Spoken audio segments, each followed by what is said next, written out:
Hey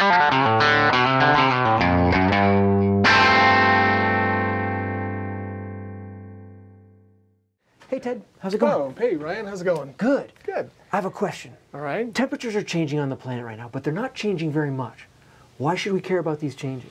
Yeah, a couple of degrees can have a pretty good effect. Snowpack, where the trees grow, how early spring happens, where animals appear, where birds migrate, all those things are being affected by even that couple of degrees of change. Every summer, the Arctic gets close to the melting point, and you get to that melting point, and everything changes. Snowpack goes away, sea ice goes away, the whole landscape changes. Can you show me a little bit about what you mean? Let's take a look.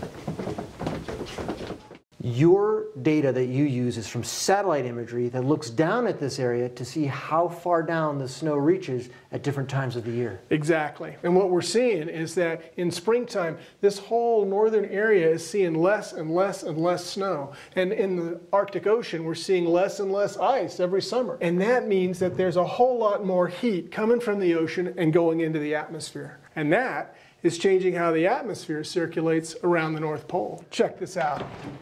All right, let's say that this is the North Pole here, right? And the winds go around this way normally? But what we're seeing now is that as this polar area gets warmer, instead of doing that nice circle, it's doing a big loopy like a cloverleaf type pattern or a daisy. If you see air circulating around like this, coming down from the Arctic, it's going to create colder weather further south than normal. That's right. And in fact, what that's telling us is that global warming might not just be warm weather. It could be cool or rainy weather too. That weather pattern gets stuck for weeks at a time because the air pattern, the circulation pattern, stuck. We're seeing a bit more extreme weather down where the people live. But you know, this has been going on for millions of years. The difference is we've got 7 billion people on Earth, and they need to have next year's weather be more or less like last year's weather, or it's going to change everything.